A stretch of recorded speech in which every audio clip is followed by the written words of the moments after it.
Chilling with my man Joe, about to kill this after show. Power Rangers, what we know, and we never lose control. Never fall behind, press play, not rewind. Everything else is asinine. What time is it? It's Morphin. Oh, that was sick!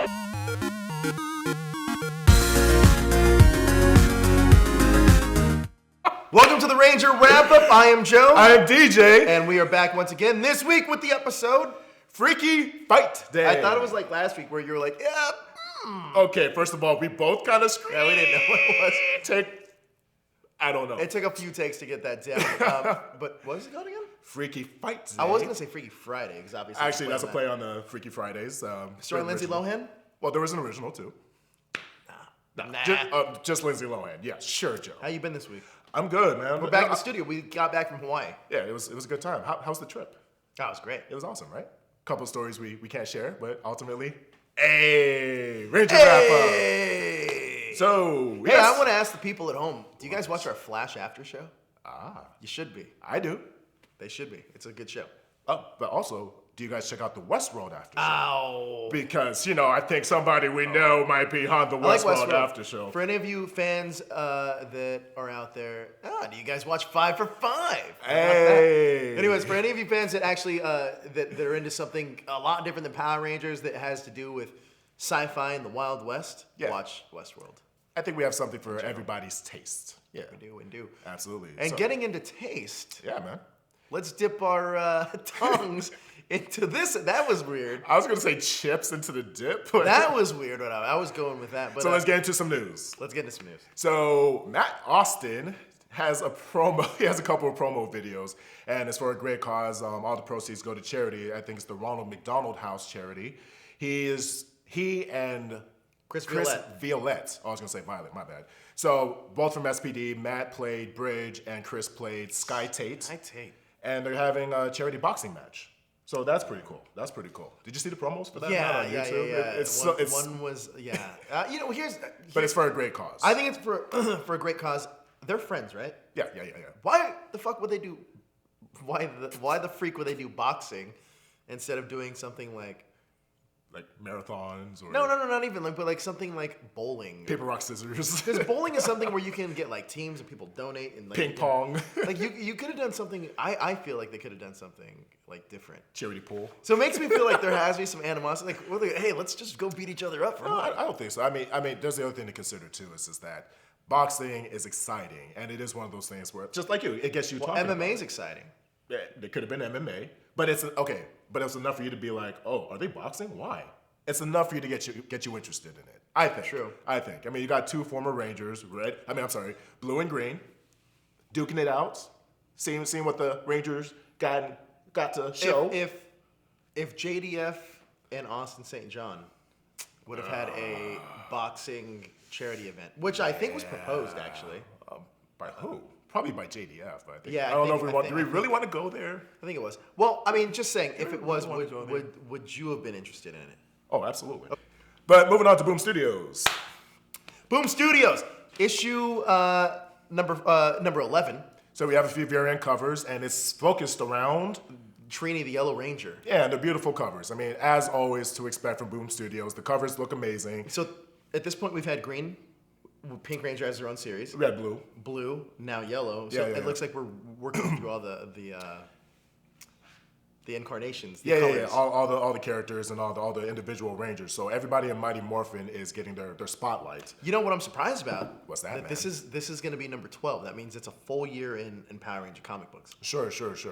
Well, issue 11. I'm sorry, but we'll get to issue 12. I know what you meant. Excuse me. Which I think is pretty cool. That means that we're going to get more Power Rangers.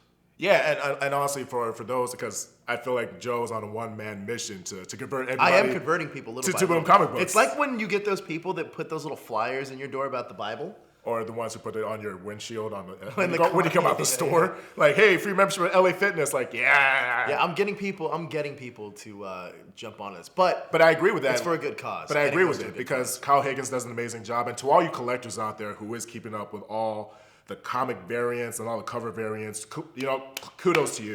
Because there are so many, but they're beautiful. You know what? It was a cool one. But they're beautiful. Yeah, they are. There's the Rocky and Adam one. Yeah, the Double Dragon. Which I thought was really cool. Yeah, man.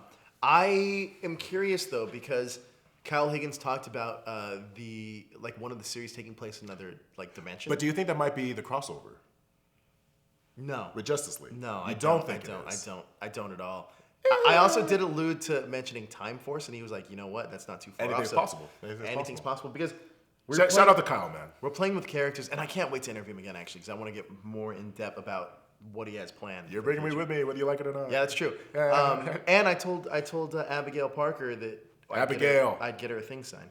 That's right. That's right. And we are men of our word. So when we say we're going to do it, we are going to do it. I remembered it. And on that same note from Boom Comic Books, we have Volume 2, which covers issues 5 through 8. So that's going to come up as well. So it does have the compilation that's coming up. And Wait, were you a fan of the compilation cover that they displayed?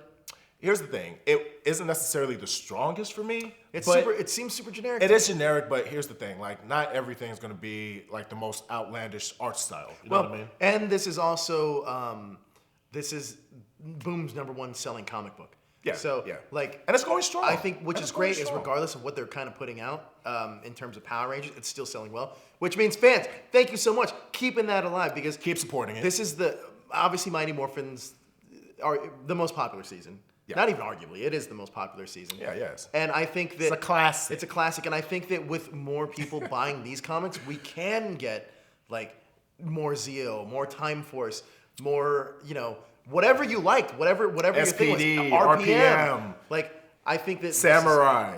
I'm not a samurai guy, but I think that we could definitely start getting these. Or what happened to the space crew? Sky's the limit. Sky's the and limit. I think that this is all stuff that we'd like to get answered as fans. And this is the way to do it. And the one thing I love about it, because you keep up with it a little bit more than I do. I keep up whenever I can. Like, for instance, the Pink Ranger series. Damn it, Jasmine left with my Pink Ranger comic. Well, we still love you, Jasmine.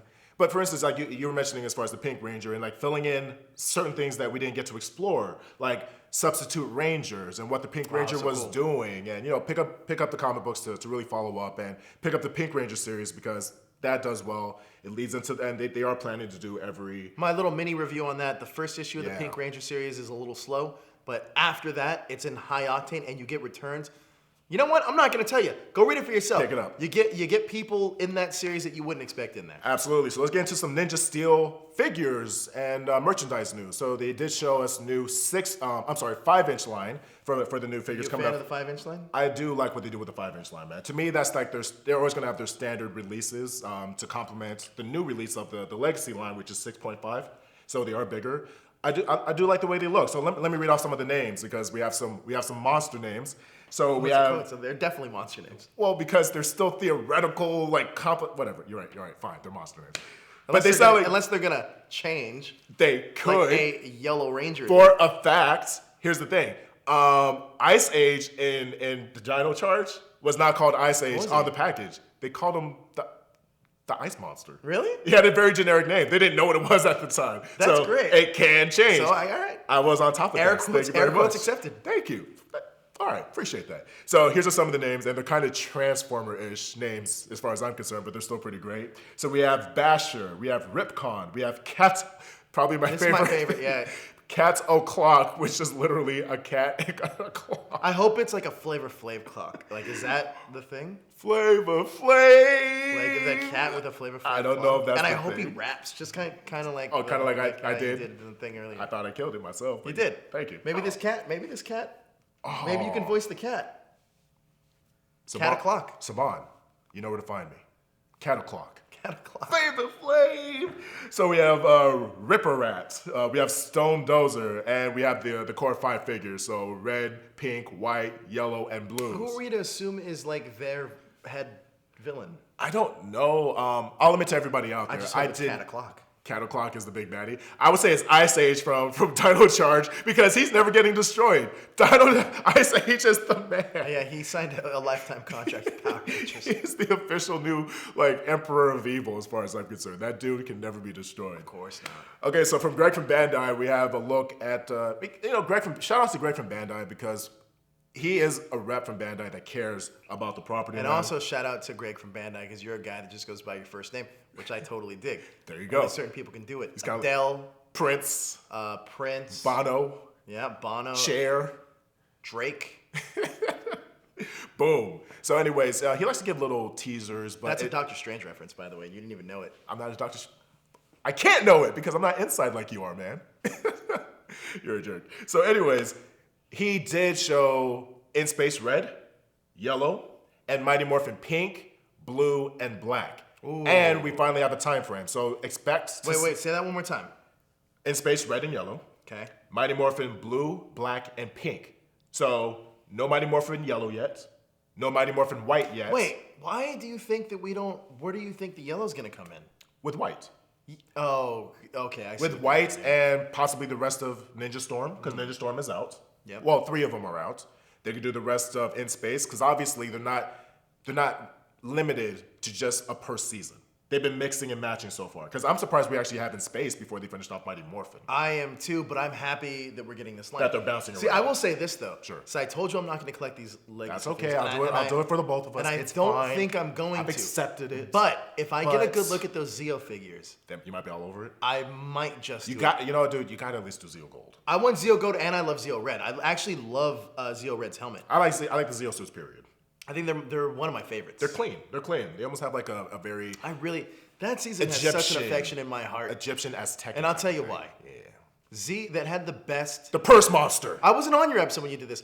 It had the best Halloween episode, the one where Good call. the monster movie one. Yeah. I love that episode. Oh, that's a good And the call. great episode about that too, it was kind of like it was all just a dream. You know what I mean? Sure. It wasn't sure. even like a real thing. But it was a lot of fun It was though. so much fun. It was I a lot love of that fun. episode. So anyways, he's finally coming out saying that the figures are expected, the wave that we just talked about, they're expected to be released in a few weeks. So keep your eyes open for that. Yeah. First of the year, huh? The legacy. Christmas Christmas, possibly Thanksgiving gifts. Yeah. You know what I mean? Black Friday? The gift that keeps on giving. Friday, Black Friday. That's the time to actually look.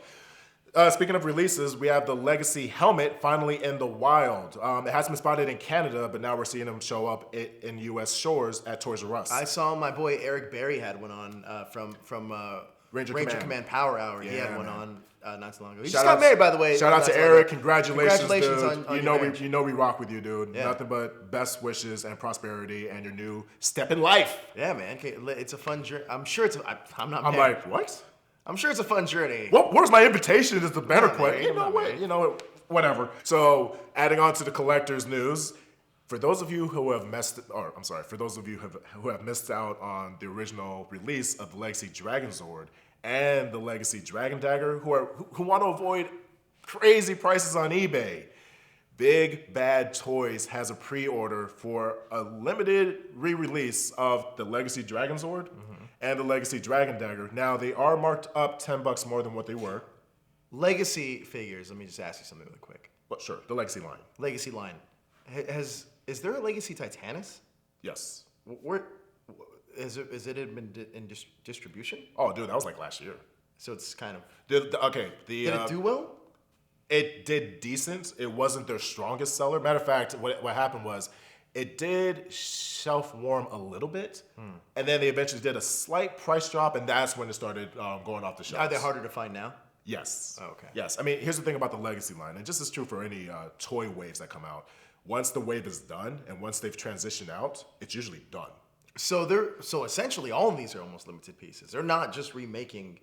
Well, this is true for every toy line. You know what I mean? Like if it's Inside, I didn't know that. Yeah. They have quarter releases. They have certain things scheduled for spring releases, summer releases, et cetera, et cetera. So they have their quarter catalogs. But once it's transitioned out, So, for example, wait, really quick. But once they're transitioned out, they're done.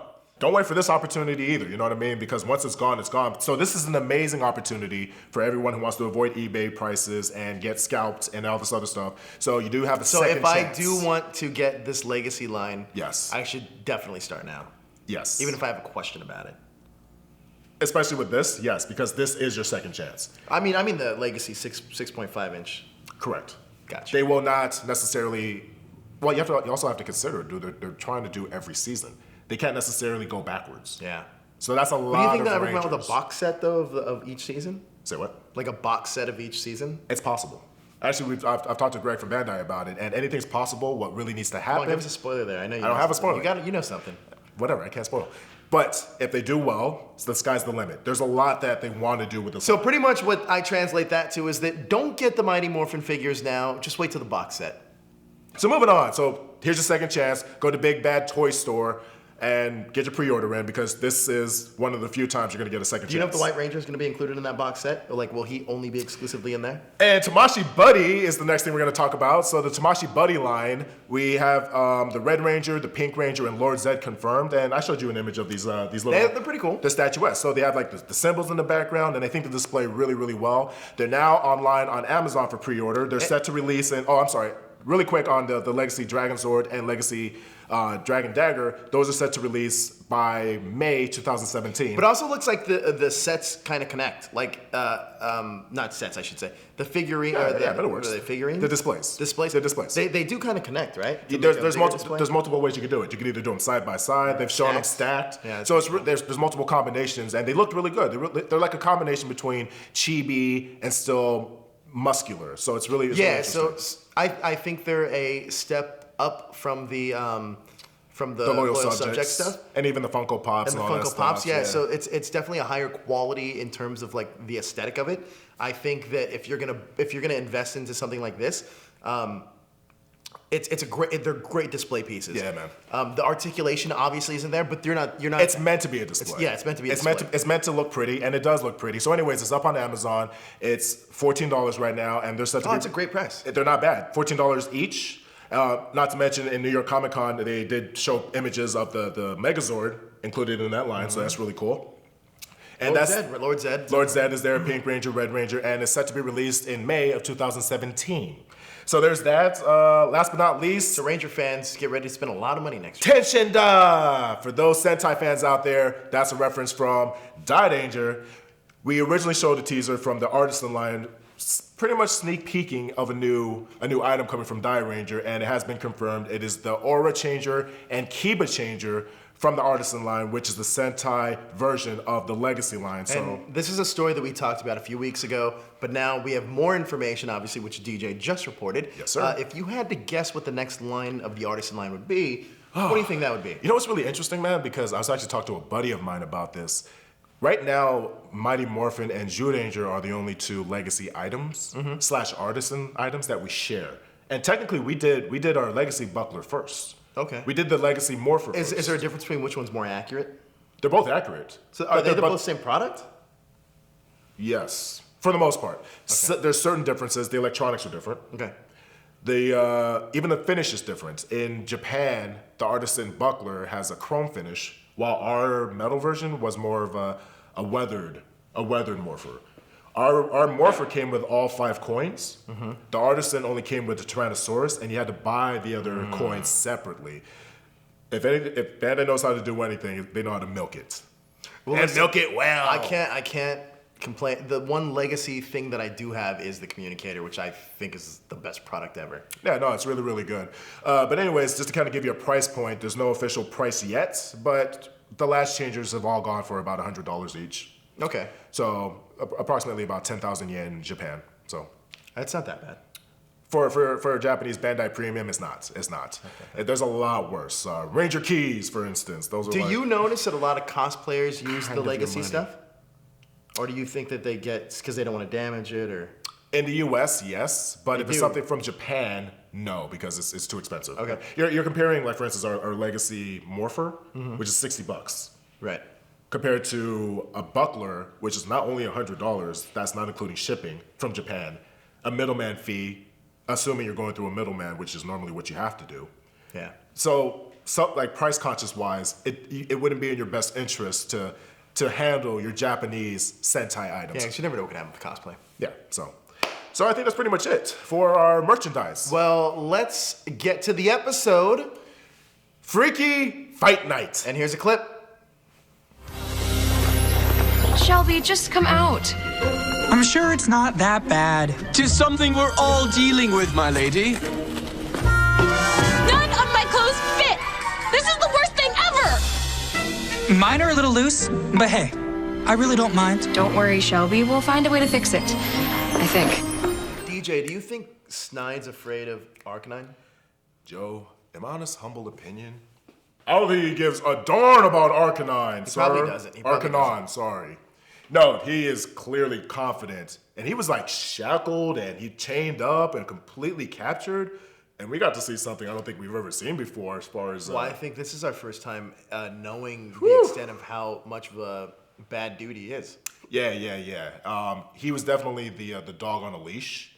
And it's interesting because this episode, that's exactly what we're talking about. He wants to be let off the leash. Yeah, when that tentacle comes out... Of his chest? Of his chest. Of his abdomen? Yeah. Yeah, I think that was really cool. Grabs Singe and manhandles him. Yeah, it was pretty cool. Have we seen Singe manhandle that way? Not like that. Like the dude literally fell like from that. the sky and dropped him like a mic. Yeah, so we also get the three, well, Professor... Oh yeah, we got Professor Stripler. Fun name. Yeah. And then in mid part of the episode, they also bring back Sports Master. Oh, was it Sports Master? Gameface. Wow, I went super DC. So we have Gameface and we have Nightmare. And am I missing one, JD? That's it. Okay. So we have Stripler, who is the main monster of the week. We have Gameface and we have Nightmare. So, but we're getting ahead of ourselves. Yeah. But we did know that the power of Professor Stripler was to switch. Which I think going into that, as soon as I knew that, I was like, we're in for a fun episode. Absolutely. And it does set up with Snide and Heckle. Snide is vicious, man. Like, Snide is vicious. He tells Arcanon, vicious. I know you can separate us. Separate me from Heckle. I will destroy him, and I will be the general that any of these bumbling idiots can't be. I'm obviously the man for the job. I love that. So Snide is still the beast. So that's the main plot. So let's take us back to the Dino Museum, and the Rangers are on stakeout in a crate. I love this because they're all sitting there anticipating something because there's been a little bit of vandalism, little hooligan running around, little bit of just bad boy stuff. Yeah. So for the past 3 Fridays, somebody in daylight has been tagging up the museum. Now, when I saw the actual... By the way, the tags were complete stickers. When I saw that, I noticed that, and I was like, well, somebody tagged this stuff. I'd probably leave it up. It looks pretty good. It was pretty good. It's not bad. Probably not appropriate for a museum. They're all in the crate together, and Koda Dutch ovens everybody. He drops it. He farts. Straight up like... For those of us who don't know what Dutch oven means. The Dutch oven. He lets it rip, Beyblade style, in the box with no windows. Got a question for you. Have you ever experienced a Dutch oven before by somebody else? Maybe an elevator. I think I went camping once. Oh, goodness. And like when you're like a kid, like when you're like little kids, you like would go to camp. And like I remember, like because you have to like be in beds like little kids with other kids that are your age, and you fart under the covers and you put it over their heads. Yeah, see, no, unacceptable. Not to this guy. That's a Dutch oven. I mean, it's bad enough when you, you know what the worst is. Before we get off topic, the worst is when somebody leaves an elevator, you go in, you push the button, and you're like, oh God, and then you go off. So you understood how Ivan felt. Ghastly. That's ghastly. Ivan is so good. And not to mention, this episode is a Davi Santos episode. Yeah. Ivan is so good. We haven't gotten it at all in Super Dino Charge yet. But as an actor, this had to be so fun. So moving on. So the Rangers get the drop on the Vandal, who's tagging up the place. They unveil him and reveal his hoodie, and it's Ivan. It's Davi. It's Ivan. It's Ivan's face. So we find out it's this kid named Zach, and I love the way they kind of... You're gonna like Koda was like, oh, we're not there, but they're just like, oh my, you have a twin, and it makes sense as far as Ivan has a long descendant, and I love the way he even introduces himself, like because they're trying to establish who he is and why he looks like Ivan. He's like, oh yeah, my great blah, blah, blah, blah, blah, blah, blah grandfather was like a knight from Xandar, so I'm from Xandar. And they're just like, oh snap, he really is a descendant. Which means Ivan, at some point, bowed chicka wow wow and had some kids. At least a kid. At least, yeah, exactly. So we have a bloodline. Yeah, well, we don't know as viewers here in the United States. Sure. If he ever gets back to his timeline. All I said was, at some point he did. At some point, he does have little kids running around. So Zach does confirm relationship, or at least connection to the knight from Xandar. So and not letting the rabbit out of the hat too much, Kendall tries to smooth it over like, oh, that's you guys must be long But I love lost that Koda's cousins. just totally gonna blow it, and he's like, no. He said No.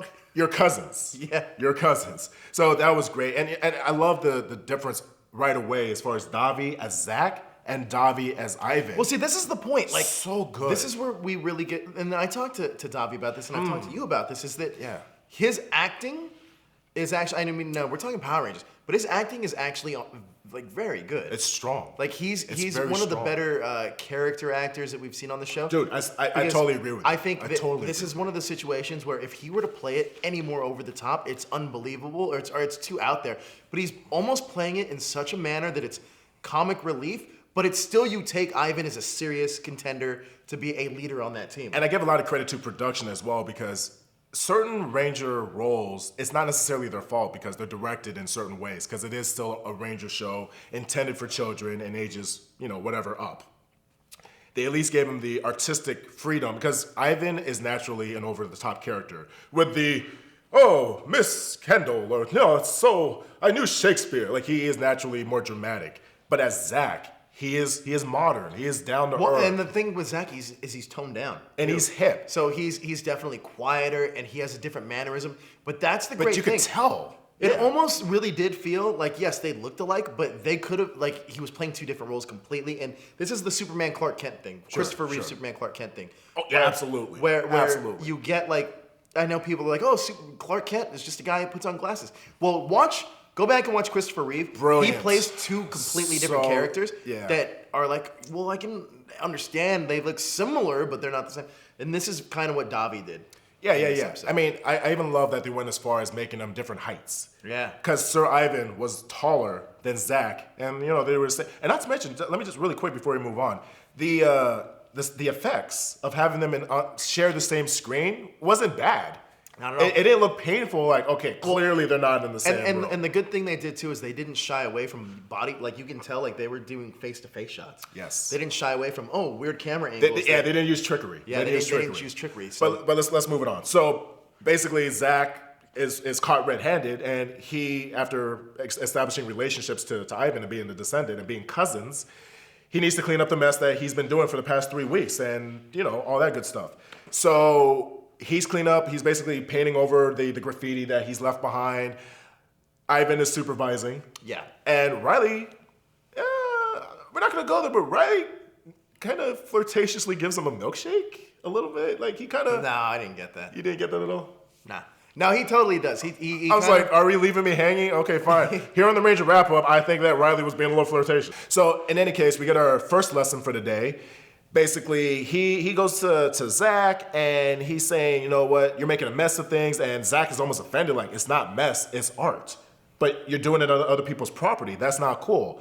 And he bumps into a crate, paint falls all over him, over his personal stuff, and Riley cleverly says, well, it's not a mess, it's art. Now your personal stuff has been ruined. Now you know how it feels. And Zach, right away, let me say something about Dino Charge and Super Dino Charge. Like, they don't drag these lessons out. Like, Zach could have been an annoying mess the whole time. He could have been an annoying vandal the whole time. I do have a question for you about this, though. But the point is, they wrap it up very quick. This isn't necessarily about the wrapping up and the story plots like that, but are you more enticed by things that are in Power Rangers, just in general? Are you more enticed by the stories that have like those hardcore lessons? Or are you more enticed by like some of these ones that are like longer multi-parters that are following into an actual story? That's tough, because here's the thing. Because I know it's a trope of Power Rangers to have the lessons. It makes sense. Yes and no, because as much as people say like, oh, Saban was better, Disney was better, Neo Saban is this and that, I'm spoiled with SPD because I agree. Story was first with SPD. I'm spoiled with RPM. Story was first in RPM.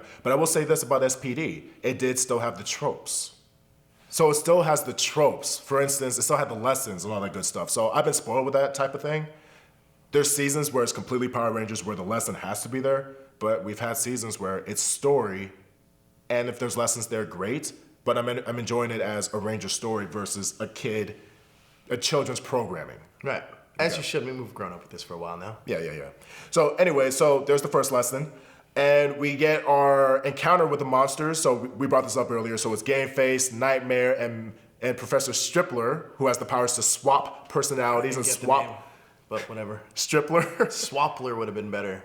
Not a bad call. And especially when we're coming off of seasons like Hookbeard. Shout out to Hookbeard was awesome. and Scumlaw. So they have the fights, and his powers are to switch personalities. So Tyler switches with Shelby. Koda switches with Chase, and now they're in each other's bodies, but they brought the voice to the other. Okay, now let me talk about this for a second. Now, I was hoping that they would use the actor to portray the character. So Camille sounded like Camille, right. just saying Tyler. So do you remember the episode where Billy and Kimberly switch? Yes. So I was wondering what the actors were gonna do, because it's almost like playing a parody of like, they're saying like, oh, you and I have to switch. How do we play? Like, I think that's the fun of it. But it makes it unique as well. So it is a different take. But it must have been harder in post-production too, mainly because like the lip syncing had to be pretty exact with everything. Exactly. So I mean, they took time, obviously. It wasn't that. So yeah, so now they're switched. It does carry over into the fight sequence, so they're now awkward in each other's bodies. Yeah, so, I liked where Tyler gets has Shelby's weapon. Sure. And he's like, I don't know how to use this. I'm not familiar with this weapon. And you could tell even in the body language, and a lot of this is from the Sentai footage, you could tell that they are different now. Right. You know, like Red Ranger is a little bit more feminine, Pink Ranger is a little bit more masculine. Yeah. So enter Ivan and Riley. So they come on the scene and they're swapped too immediately, but they're both swordsmen. And this made a lot of sense. The fact that they switch and they're both swordsmen, so they're not really affected that way. They switch bodies, but Ivan, now in Green Ranger form, is still able to handle a sword just fine. Sure. And Riley in Gold Ranger form is able to wield his sword just fine. So that was kind of cool. But now they're all swapped in. They're all jumbled up. It's a freaky fight day. It's a freaky fight day. I mean, it makes a lot of sense. I like the swaps that they used. I thought it was a lot of fun with Koda and Chase swapping. Sure. Especially when when Koda threw the the parachopper. Parachopper. Sure. So let's get back to our other storyline, which is the descendant of Ivan. So now that Zach learned his lesson, Ivan wants to teach him real art. I mean, he's a medieval knight. He knows what real art is, not this modern day graffiti. What is that? So he takes him out to a park, shows him a medieval book of art pieces. Here's what I don't understand about this scene is what the hell was Ivan wearing? And where did he get it? A medieval art poncho. He works at a museum, and he still has a rich friend. Prince Phillips. Ivan can't be trusted with the sword and clothes. Well, that's true. That's absolutely true.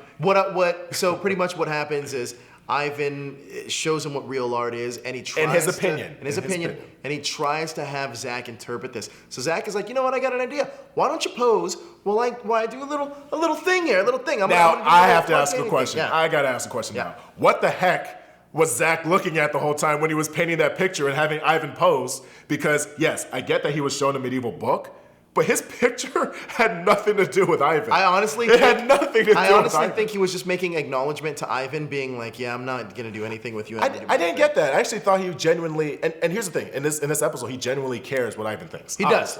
Obviously. So I didn't necessarily get that, but it was interesting because what he ends up doing is painting a medieval knight on a flaming motorcycle chopper, zooming through space. It looked pretty cool, though. It was actually well done. All kidding aside, it was well done. But Ivan is not a fan because Ivan is old school. So not only is he old school, he's old time. And Zach takes offense to this and tosses it right in the trash can. But we don't see that right away. He just takes his art piece, takes it aside, and you can tell he's pretty down. But let's go ahead and transition into that because we're going kind of out of order. Who cares? So we're back at the base. Everybody's body swapped, and I believe Riley finds his art piece in the trash. Yeah, that's what happened. Yeah. Okay. And all the Rangers are impressed. Like, oh man, that's great. Ivan is like, what? It's terrible. Well, here's the thing about this scene. We have straight out of nowhere. Like straight Randy out Orton of in his nowhere. RKO. You get Zenowing and Keeper. Like, and Big Bird. I don't know what you're talking. Like, he does this creepy thing. But my reaction is that Zenowing even tries to give it his advice, and I love that he's like, you're right, my feathered friend. That's so good. That's so, it was like, oh man. Oh, let's give a shout out to Michael Tabor real quick. Now dressed and presenting himself as Ivan and his mannerisms. Yeah, he was great. Michael was really, really good. And I love Chasing Koda. Did you see? Like, I liked it when. What was that line? Chase is like eating, and he's like, hey, mate, slow down. I worked hard on that body. That is so player. That is so player. I mean, he definitely has that girlfriend now, but what's his girlfriend's name? Chelsea. I don't remember. It's definitely Chelsea, but whatever, dude. I put us on the spot. So, but that was a great moment. So Riley or Ivan as Riley is like, you know what? You're right. Just because I don't like it doesn't mean it's terrible. I need to find my blah, blah, blah, blah, blah grandson. I love the blah, blah, blahs. That's so funny to me. So I need to find my blah, blah, blah, blah, blah grandson and make this right. So the grandson is eating at the Dino Cafe. They have a nice little moment. And Ivan looks like Riley still, so he doesn't know that's Ivan. And we get to see a lot of Zach's character because we see that he's never had a cousin before. Yeah, so Zach's kind of a loner and hasn't had much of a sense of family. Had he... Maybe it wouldn't be the same as he's dealing with now with this whole Ivan situation. But the cool thing is he actually genuinely cares. He does care because he's never had a set like this before. Mm-hmm. And I think this is what was important here. And he does call out Riley right away / Ivan. Yeah. Ish right away. Sure. About the voice, and it makes sense because he thinks he's. They kept it consistent. Yeah, they did keep it consistent. I think, again, it didn't throw me out of it that they swapped voices as well. I thought it was fine. It was fine, but I just kind of wish they didn't because I wanted to see what the actors did. Sure. To act. I mean, that's what they're there for. But I think that... I felt that there was a lot to compensate for as far as the mannerisms. Because Ivan as Riley, I did believe that Riley was really Ivan. But dude, I mean, it's the same deal like I said, when Kimberly and Billy switched. Like, not only did they switched personalities, but they switched, like... You felt that Billy was Kimberly and Kimberly was Billy. I totally get it. But in terms of making this, it's unique. Well, the only problem with that is that you have to spotlight 6 other people. Instead, in that episode, you only have to spotlight 2. And to do that in an effective manner, to really see how well they're portraying it, because that could easily be like, oh, well, you don't really see what happens with Tyler and Shelby, so it's not much of a swap. Sure. Well, let's moving on. Sure. So anyways, Riley as Ivan, it's kind of like, okay, so Zach obviously cares about what his cousin thinks, and Ivan's listening, looking like Riley, and he's like, you know what? Give your cousin a chance. He's not that bad. He's just different. He's just stuck in his ways. But give him a chance. He did this whole analogy with smoothies. First of all, I've never heard of a lime. You've never had a lime smoothie? No, you've never taken me out for a lime smoothie. Dude, lime smoothies are probably the best. Well, I'm missing out, apparently. I've never had one either. I'm missing out, apparently. I actually thought that was like a kale smoothie. Where they do that at, okay? Where they do that at. So, Ivan Riley is called out to battle again, and they have another face-off with... Who is it? Sports Face? Sports Face. Sports Master. Gameface. So we have Gameface, Nightmare, and Professor Stripler again, and everybody swapped out. Now this is really interesting. Like there was a love-weird relationship with this roll call, because I love seeing the Rangers do each other's roll call in different bodies.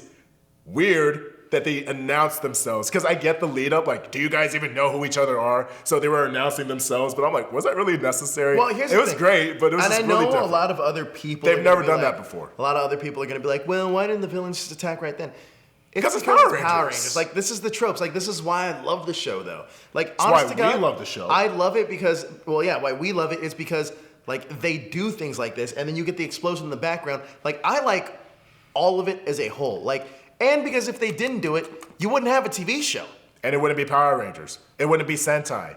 And we wouldn't be talking about because those same fans that are going to come... listen, I'm not going to put everybody on the spot like that, but a lot of these people are... they over nitpick. Well, a lot of these fans are the same ones that are going to go into that movie being like, oh, I didn't like that movie because it wasn't Power Rangers. Well, then what do you want? Like, you can't please everybody. You know what? Every time we talk about the Power... I'll just leave it at this. We're going to support it. I'm excited to see different. And if you want certain things to be the same way, watch the old ones. Shout Factory makes DVDs. So there it is. And I'm a fan of anything called Power and Rangers together. So that's just my opinion. Message. So anyways, they have their roll call. They announce their names, which was really weird.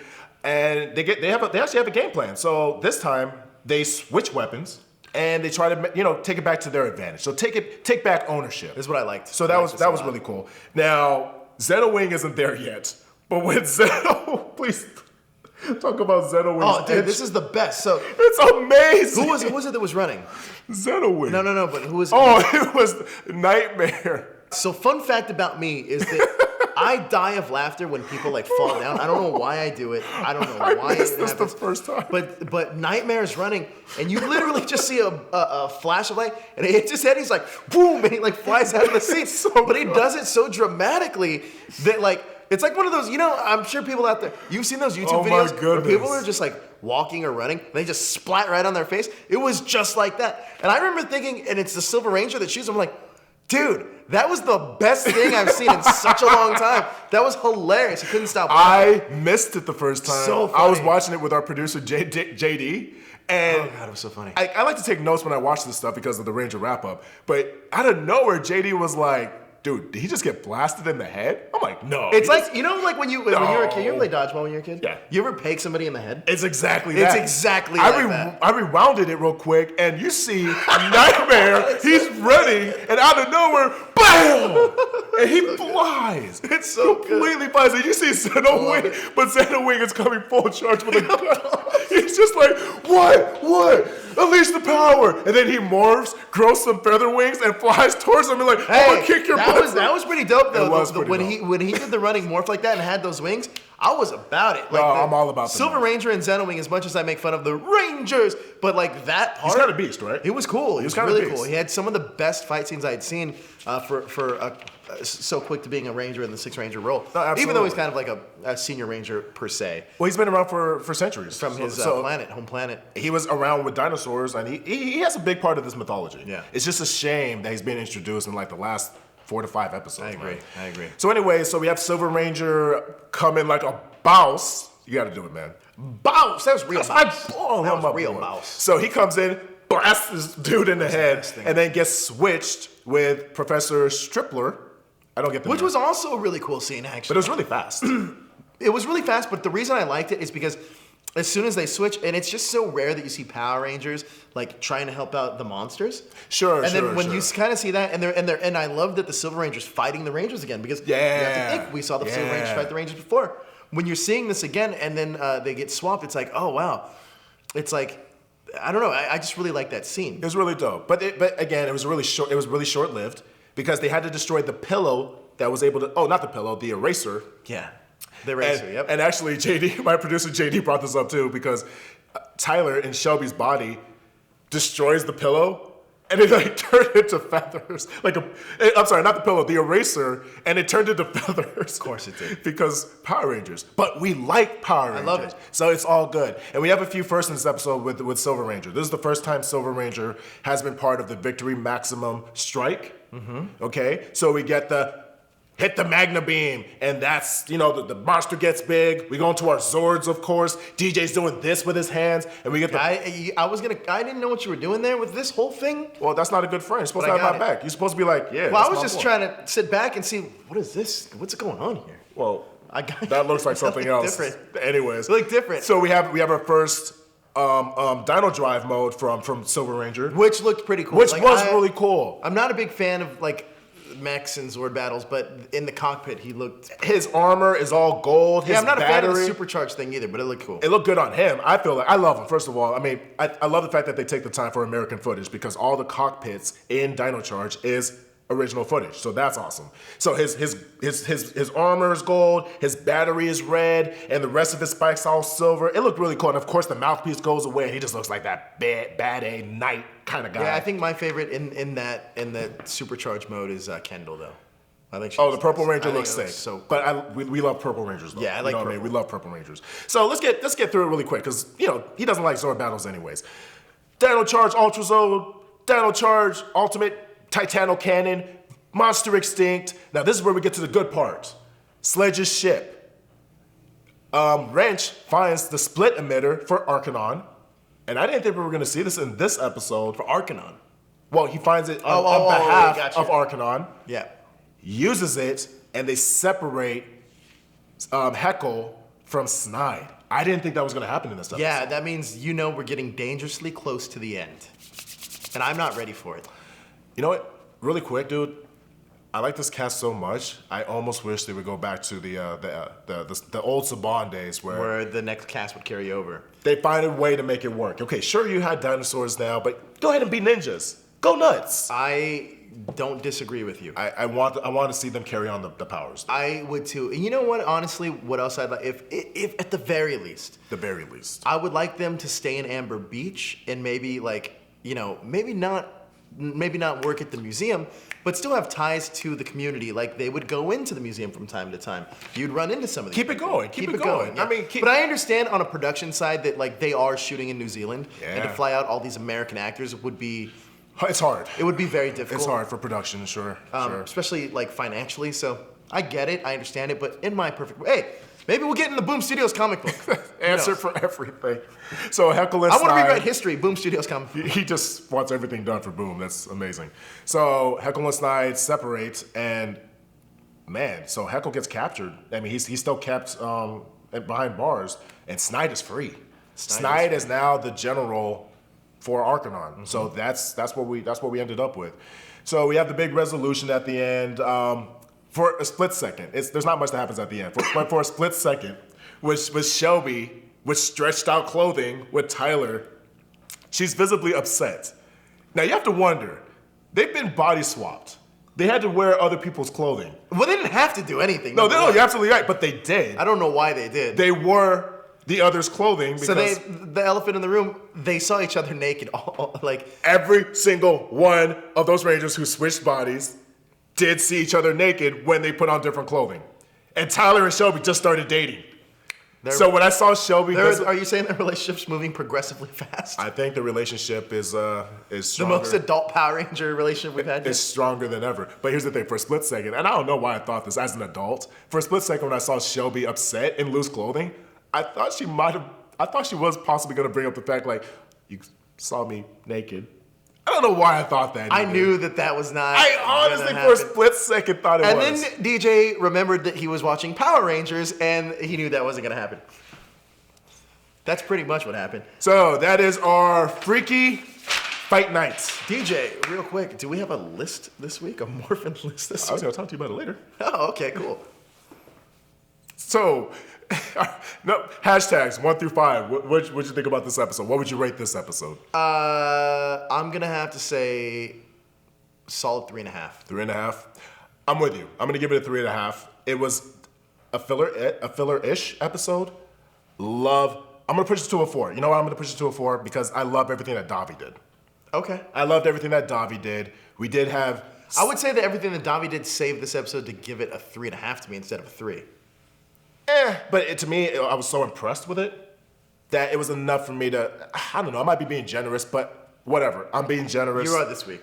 I am being generous, but that's a shout out to Davi Santos. Sticking at 3.5, I agree. I mean, 4 is a great number too, but for me personally, it advanced the story in 2 beats, in the very beginning and at the very end. Other than that, and you got to think, we only got like 4 episodes left, so I'm gonna need more. I'm gonna need more story. Like I'm gonna need. We're too late in the game. Where's our Keeper backstory? I don't care if he's weirded out. We need Keeper. Oh yeah. We don't need that. That's how Keeper talks. We don't need that. So let's get into our Morphin list. This week's list. Our Morphin list is going to be the top 5 Silver Rangers. And DJ, why are we doing the top 5 Silver Rangers? We're doing the top 5 Silver Rangers because Zeta Wing came into battle in today's episode like a boss and straight up headshot the monster Nightmare, and he went flying. It was such a great moment, and we had to do a Silver Ranger list. So our top 5 Silver Rangers, starting up at number 5 is Orion from Super Megaforce. Why is he at number 5? Because he's the last surviving member of Andrasia. Honestly, I think Orion had probably the best backstory and the best motivation of Super Megaforce. Tragic backstory, lost everyone he loves, and followed the Empire, and followed everyone, like Emperor Mavro's Empire, all the way to Earth, just to fight them by himself. That's pretty impressive. So that's pretty list worthy as far as I'm concerned. Yeah. Number 4. Number 4 is going to be Merrick. Now, Nice. officially, he is the Lone Wolf Ranger, or the Wolf Ranger. Oh. But he is classified as a Silver Ranger in Power Rangers Wild Force. Yeah. I think what makes him so appealing is probably his storyline with Zenaku. Sure. One of the better parts of that season. The best part as far as I'm concerned. The best part of that season was the Zenaku stuff. Second best part, they also did have Forever Red. Oh, yeah, duh. Yeah, absolutely right. But we got a number 3. Number 3, and also just a fun fact about Merrick. in Japan in the Sentai, he is still Gao Silver, so he is a Silver Ranger. But coming up in number 3 is RPM Silver Ranger Gemma, part of the Boom Twins in RPM. The way they came in was just so cool. They were mysterious, they took no prisoner, and they wrecked shop. Well, how did you like the finishing of each other's sentences, though? I mean, it was an acquired taste. Yeah. I'll tell you what, I learned to appreciate it a lot more later because I'm keeping in mind, like, these two were pretty much kept captive and raised in containment. That was such a good storyline, actually. So in terms of Six Rangers and Extra Rangers Go, man, they were different, but for a reason. And for them to acquire the powers to fight against the virus, I don't know, just it was really great. So I didn't mind it. At first, it was a little bit to get used to, but it was good. Gemma, the first and only female Silver Ranger. Coming in at number 2 is our first ever Silver Ranger, Zane from Power Rangers in Space. What makes him so special is that we saw him in what is it called? Chrono sleep? Cryo sleep. We saw him in cryo sleep. He was basically in a coma. Yeah, he was in a coma. Yeah. But the thing is, I think what's cool about this character is that we don't know how he really, like, the backstory of how he Actually, we kind of do. Well, we know how he got there, but we never saw it visually. I thought we kind of did. I thought Andros was talking about it. We kind of quickly see him sacrifice himself and get struck down. Maybe. And that's part of the reason why Andros prefers to work alone, because his friend, his friend did get hurt. Well, we never saw his real backstory about him and Andros, is what I meant. Not a lot. When they were on KO 35 and all that stuff. I think that would have been pretty cool. But he is cool. I mean, he comes in. The only thing that he didn't make number 1 is that he comes in, is just so cool, calm, and collected, and fits right onto that team. With frosted tips. But he fits onto that team so well that it almost felt like it was a different trope of a Silver Ranger, whereas the Red Ranger was playing the Six Ranger. Andros was more of a Six Ranger. He came in more of the lighthearted, almost the leader. He almost came out more of a Red Ranger. Yeah, it was really strange, and I just don't think he had as many impactful scenes as our number 1 choice, which is our Zeno Wing of our current season of Dino Supercharge. Again, headshot. No, but totally kidding. But Zeno Wing, really cool design. I mean, he is essentially a big giant bird, but that translates to when he morphs. So he is able to fly with his bird powers. He does have the silver prism slash, which is an adjustment for our last week's episode. I think we said strike the whole time, so I do apologize. And he's just a force to be reckoned with. He's clearly trained. He has enough willpower to withstand his corruption with Doomwing. Yeah. And he's a master swordsman. And I think another reason that makes him number 1 is that you can already tell he's been a ranger for a while. Yeah, and he veteran. Veteran ranger, and he has the respect to keeper. And his counterpart is actually Torin from Kyoryuger. Yeah, so like you knew he was the leader of that team. He was essentially the keeper on that team. Yeah. So he already has that respect. And the truth is, another reason he comes in at number 1. I'm sorry. The reason why he comes in at number 1 is because in the 3 episodes I felt he was more impactful than a lot of these other Silver Rangers we mentioned in this countdown. There's no question in my mind when you see Zeno Wing in the same room, he's the strongest of them all. Like, he's the strongest of them all. Like, he's a tough Ranger. So, moving on. Last week, that was our number 1 top 5 Silver Ranger list. You did. Your choice for last week was number 1 on this list. But unfortunately, he fell to the Shadow Ranger, because that's right, hashtag Team Shadow won. That's fine. The totally anamorphic, anthropomorphic Power Ranger. Shadow Ranger is our winner. And as a quick reminder, last week we did have a quick little toss-up as far as who was your favorite Ranger, who was your favorite anthropomorphic Ranger, Zeno Wing Silver Ranger, or Doggy Kruger SPD. And Shadow Ranger. Thank you, because I know you're a big fan of Shadow too. No, I love Shadow. So Shadow. No matter what, we won. Yeah, we won as fans. So Shadow won, and the thing is, I get to pick now a winner, and we randomly selected the winner, which I picked. Yeah. And Daniel Romano, you are the winner. You are going to be getting you're going to be getting at the very least a T-shirt from us. But we do have a Steve Cardenas signed autograph. I also have a Chris Kamen Lee one just in case. Oh, Steve Cardenas one. Okay. Yeah. So. That is our winner. But let's get on to questions and comments. Absolutely. Let's start here with questions and comments. All right. So starting off on the first page, we have Amenzi Amadudi. Simple comment. He says, nice video. Thanks, man. Apollo Thunderflame. Oh, you want to take this one? You can take that one. Apollo Thunderflame. He says, guys, Zeno Wing and Doomwing have separate voice actors, which is a great catch, and we appreciate it. We quickly looked at the credits, and we actually saw that Alistair Browning, or I forget which one, but basically we saw one of them credited as both, and we failed to mention the other one. So shout out to Alistair Browning and Mark Wright, who do the separate voices. And he also says Edenoi wasn't even an honorable mention out of our top 5 planetary lists, but at the same time, that's why we open it up to you guys at home so you can give us your list, and we always appreciate it when you guys chime in. Matter of fact, you're probably one of the best parts of our show, so thank you very much. Yeah. Moving on to Lint324. Shout out to Lint. He says, imagine if Disney kept Power Rangers and bought Marvel. That crossover we talked about could have happened, and referring to what would we want to see Power Rangers, the property, be crossed over with another property, and we had mentioned the Avengers and Power Rangers. Really cool. Anthony de Dios, he asks, do you think Lionsgate might do a Saban cinematic universe? Following up, bringing back VR Troopers, Masked Rider, Beetleborgs, and he also wants to thank us for reading his comment, we too rock. Anthony, you rock, first of all. Yes, you do. Do I think we're going to have a cinematic universe, man? What do you think, dude? Yeah, I think we will have a Saban cinematic. I think it'll be a Lionsgate Saban cinematic universe, but I don't think it'll be any of the properties he mentioned. I think we're more along the lines to get it with Rangers. A Power Rangers in space, Power Rangers Zeo, different Rangers from different planets. I think that's how we'll get it in the cinematic form. It'll be really interesting to see where the story progresses and just if they even get new powers. Because, I mean, ultimately, Power Rangers is a toy franchise. I mean, if this carries on, if this carries over the way that I would want it to, we'd have movies what we all wanted to. every single year Yeah. for Power Rangers, but we'll see. Kind of keep it going endless like Transformers, where you think it's the last one and then there's another. And they can spin off into their own like franchises almost. Kind of like what they do. Absolutely. So moving on to Craig Anderson. He says, I always look forward to you guys in the Ranger wrap-up. Thank you very much, Craig. We appreciate you.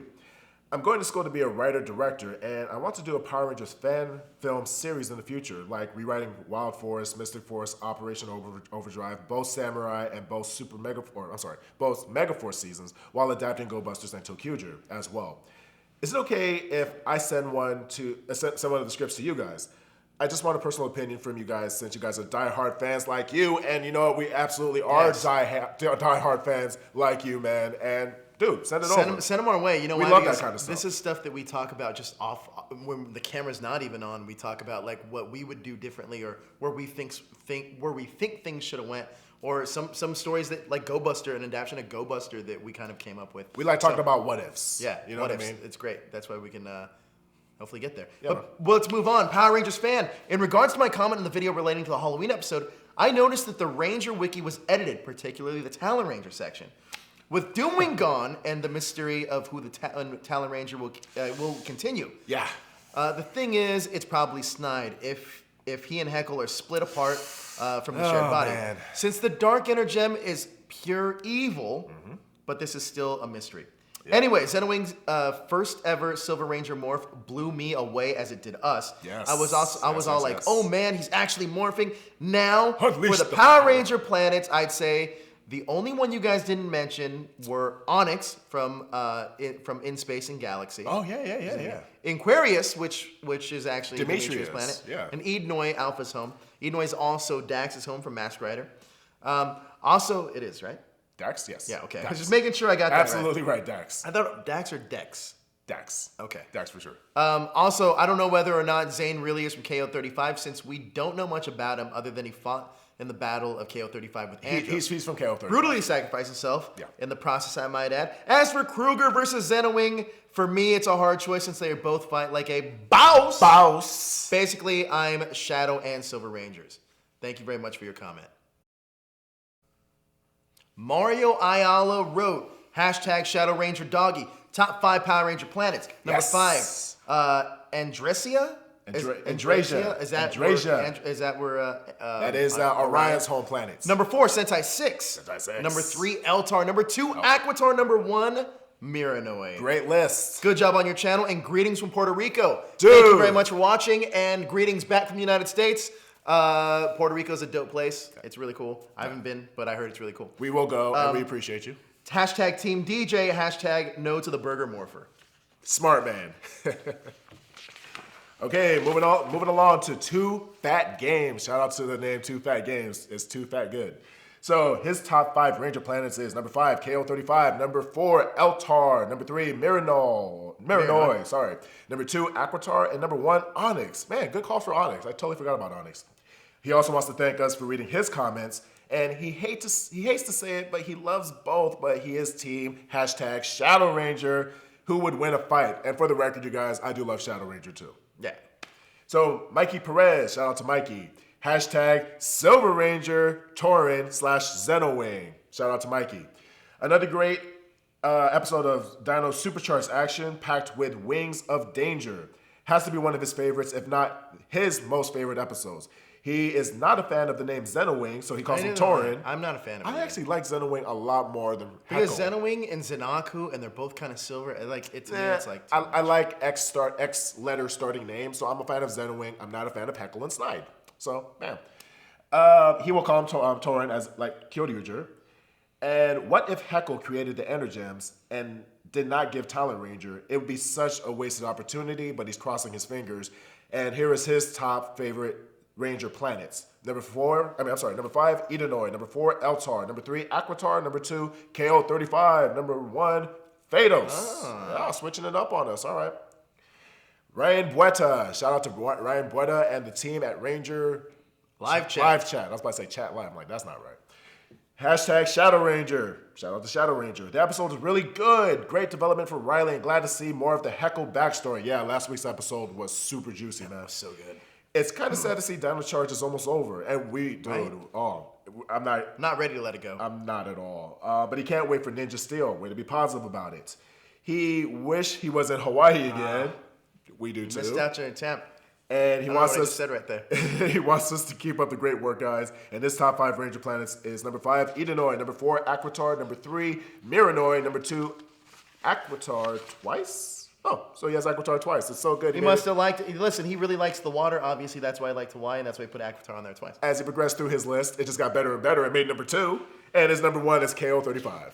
Andrew Suarez enjoyed this episode. It reminded me of the return of Zenaku episode, which we talked about. Sure. With Merrick being the jerk to the Wild Force Rangers.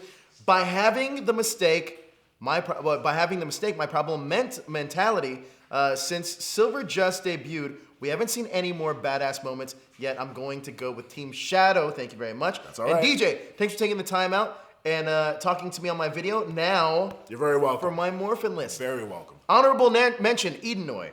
Number 5, Eltar. Number 4, Aquitar. Number 3, KO35. Number 2, Onyx. And number 1, Miranoi. Man, Onyx is making the list. Yeah, Onyx is making the list. I feel like we dropped the ball a little bit. Daniel Romano, our winner from that little I don't know what it was, hashtag thing. He says, hashtag Shadow Ranger Doggy. Hands, no questions. I love Xenowing, but Doggy is the most experienced. Took 100 on in his first morph. He literally took down an Empire, Grum, and the Trubians. Yes. There we go. Trubians, sorry. Hey, we got it. Blackwing 2040. Awesome recap, guys. I'm loving it so much. I do have a question, though. What? I wanted to get into watching the Sentai seasons, but I find them really good, and they keep pushing the boundaries of killing off characters. Yeah, man. Plus, I did watch Go Sager, Super Sentai 199 Hero Great Weiss, and it was really awesome. Yeah, it is. I am mostly interested in Die Ranger and Go Kaiger. Mm-hmm. Do you have any other suggestions? Also, I'm starting to fall in love with Camille Hyde and Claire Blackwelder. Oh, we're already there. They are so beautiful, and also hashtag Silver Ranger Xenowing. His list goes on. Well, let's get there first before we go on to his list. Sure. So other Sentai series that we would recommend. I would definitely recommend Go-Onger, right? One of your. I do like Go-Onger, but Go-Onger is very kiddie compared to our RPM. Right. So that is very kiddie. Did he say Bokenger? He did not say Bokenger. I would recommend Bokenger. That's a very strong Sentai series.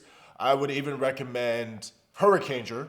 Really? That's very well done. It's a very different feel. You don't like Gao? Gao was very much like Wild Force, you think? Gal was fine. Wild Force, it's like the way I feel about, matter of fact, bringing that up, it's the way I feel about Shinkenger versus Samurai. You didn't like Samurai.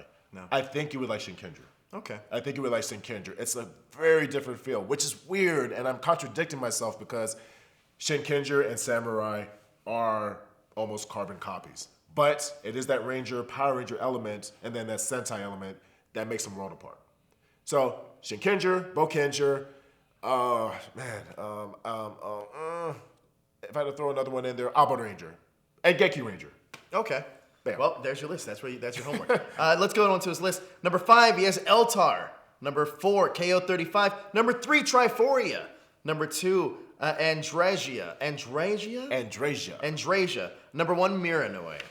All right. Next comment from Scott Summers, your My favorite favorite X-Man. X-Man. Okay, to choose between Shadow Ranger, Doggy Kruger, and Dino Charge Silver Ranger, Xenowing, it's a tough call because they're both veteran swordsmen in their own respect. Completely agree. I think it comes down to who wants it more at the end, and though I do think Xenowing has a slight advantage with his Silver Prism Slash, he has to give it to Shadow Ranger because he's a very disciplined warrior and ranger because of his command of SPD. So he's gonna have to say hashtag Shadow Ranger, Doggy Kruger, total bouse. Bouse. Scott, and also shout out to Scott Summer, aka Cyclops, X-Man for life. I'm a huge Cyclops fan. If you guys didn't know, fun fact about me. Yeah, you must love the way he was treated in the movies. So he also wants to say that Joe and DJ are both bouses. All right. So we have Noah Dion. And he's sorry to say, I love how everyone's apologizing to me, so I appreciate that. He's sorry to say, but hashtag Shadow Ranger 100. Love it. And he also says that he's loving the show the way it is, but what if the 4 of you, or even MMPR Toys, did the show all together, like a Power Ranger collider, if you will? And the 4 of us, I believe he's mentioning, is Hyperdrive Picks with Steven and Krishna from Rangers Live Chat. What if we all did a collaborative? And we may get that. We may get that.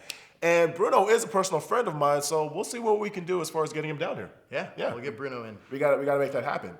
Saiyan Warrior TV, hashtag to the name Saiyan Warrior TV, because that's pretty That's great. a dope name, Saiyan Warrior TV. Kinda We're epic. subscribing to your channel. I know, Done right? deal. I don't care what's on there. So his comment is hashtag Silver Ranger all day long. Bounce.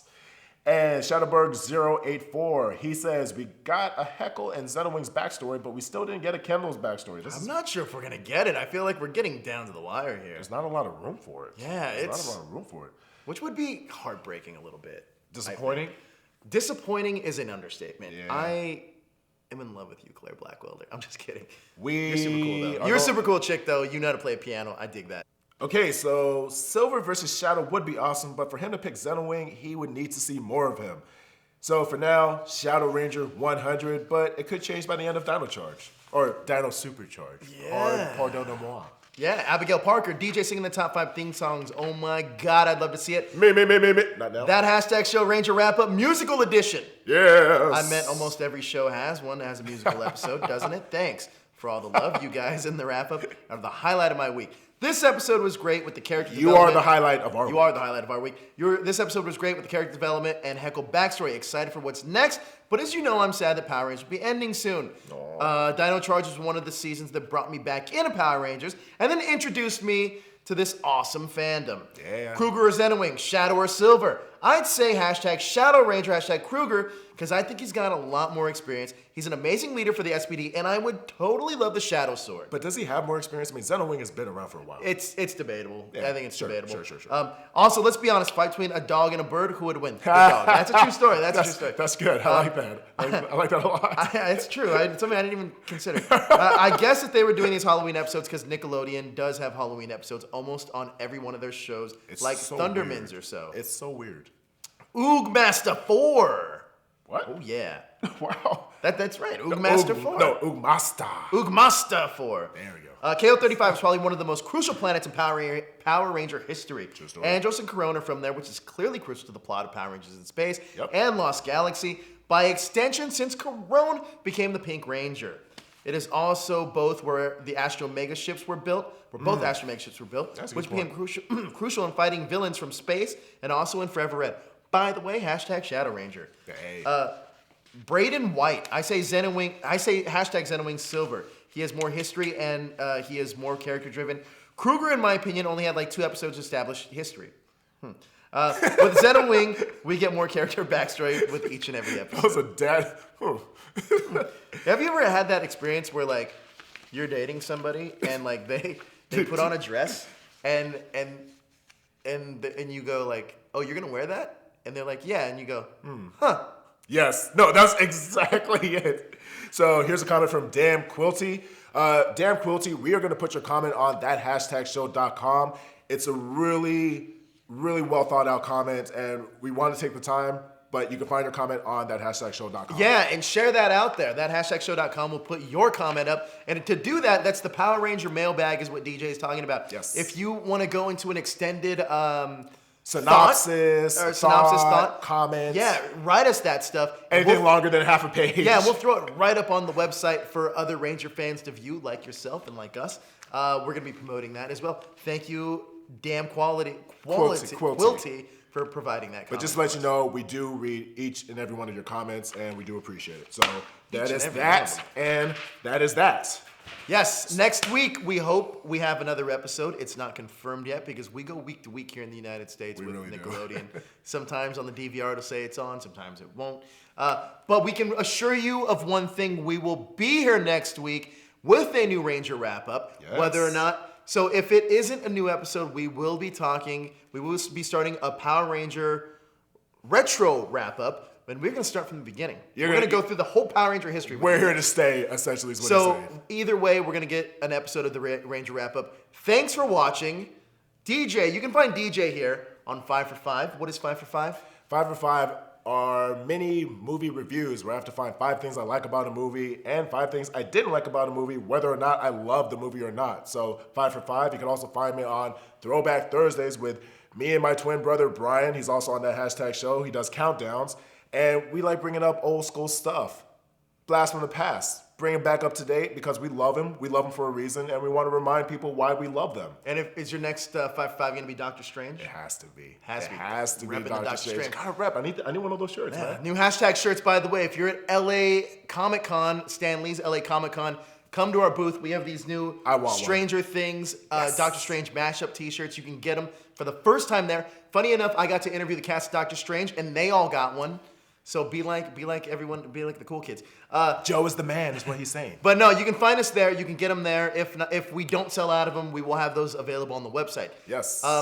Thanks for watching. Again, hit that subscribe button and stay up to date with everything trending in geek pop culture.